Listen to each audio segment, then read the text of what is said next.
Hello అండి అందరికీ. మీ అందరికీ ఐడియా ఉండే ఉంటది. గత కొన్ని రోజుల క్రితం తెలంగాణ, ఆంధ్ర రాష్ట్రంలో లేడీ అఘోరి అని జెప్పేసి పెద్ద ఎత్తున హల్చల్ చేయడం అయితే జరిగింది.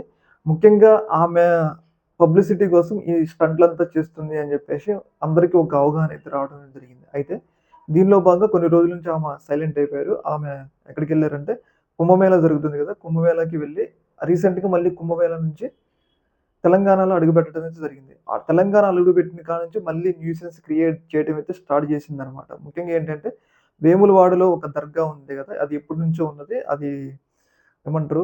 పురాతన కాలం నుంచి గూడా ఆ వేములవాడలో ఆ దర్గా, ఆ గుడిలో దర్గా అనేది ఉందనమాట. అయితే రీసెంట్‌గా ఆ దర్గాని కూల్చడానికి వెళ్తున్నా అని జెప్పేసి ఆమె వెళ్ళటం అయితే జరిగింది. అయితే దారి మధ్యలో వెళ్తూ ఆమె కారుంటది గదా! ఆమె కారుతో ర్యాష్ డ్రైవింగ్ వాళ్ళకి తగిలేయటం, వీళ్ళకి తగిలేయటం ఏంటంటే ఒక రకమైన బిహేవియర్‌తో వెళ్తుందనమాట. అయితే దీనిని గుర్తించిన స్థానికులు ఆమె మీద ఏమంటారు? ఆమెను ఆపి ఒక రకంగా ఆమె కారు మీద దాడి చేయడం అనేది జరిగింది. ఏంటి అంటే, ఇప్పుడు నువ్వు అఘోరి అయితే, నాగసాధువు అయితే నీకు ఇక్కడ పనేముంది? పోతే హిమాలయాలకి వెళ్ళు. అఘోరీలతో పాటు ఉండాలి గాని, అక్కడి నుంచి ఇక్కడికొచ్చి పబ్లిసిటీ కోసం ఇలా న్యూసెన్స్ క్రియేట్ చేయడం ఏందని జెప్పేసి అక్కడున్న స్థానికులు ఆమె మీద తీవ్ర స్థాయిలో ఆగ్రహం వ్యక్తం అయితే చేయడం జరిగింది.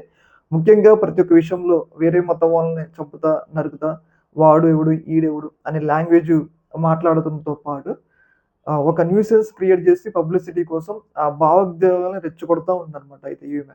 అయితే దీనిలో భాగంగా పోలీసులు ఆమెకు వార్నింగ్ ఇచ్చారు. "నువ్వు మరొకసారి ఇలాంటి ఇష్యూస్‌లో గనుక పాల్గొంటే, ఇలాంటి చెత్త పనులు గనుక చేస్తే, నీ మీద న్యూసెన్స్ కేస్ పెట్టి లోనేస్తాం" అన్నట్లుగా పోలీసులైతే వార్నింగ్ అయితే ఇవ్వడం అయితే జరిగింది. ఏమైనా గాని ఇలాంటి వాళ్ళ వల్ల ఏమైందంటే సమాజంలో ఒక రకమైన డిస్టర్బెన్సెస్ క్రియేట్ అయితాయన్నమాట.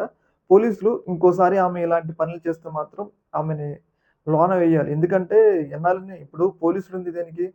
పోలీసులు లా అండ్ ఆర్డర్ పటిష్టపరచాలి. ఇలాంటి న్యూసెన్స్ క్యారెక్టర్ వల్ల వాళ్ళ యొక్క విలువైన టైము వేస్ట్ అయితది గదా! ఇదేమైనా గాని ఈ యొక్క ఇష్యూలో ఇంకోసారి ఆమె ఇలాంటి న్యూసెన్స్‌లు క్రియేట్ చేయకుండా పోలీసులు కఠిన చర్యలు తీసుకోవాలని జెప్పేసి కూడా మనం గూడా కోరుకుందాం. ఇలాంటి వాళ్ళని ఎంకరేజ్ చేయకూడదు ఎవరు కూడా. ఈ యొక్క ఇష్యూ మీద మీ యొక్క అభిప్రాయం తెలియజేయండి.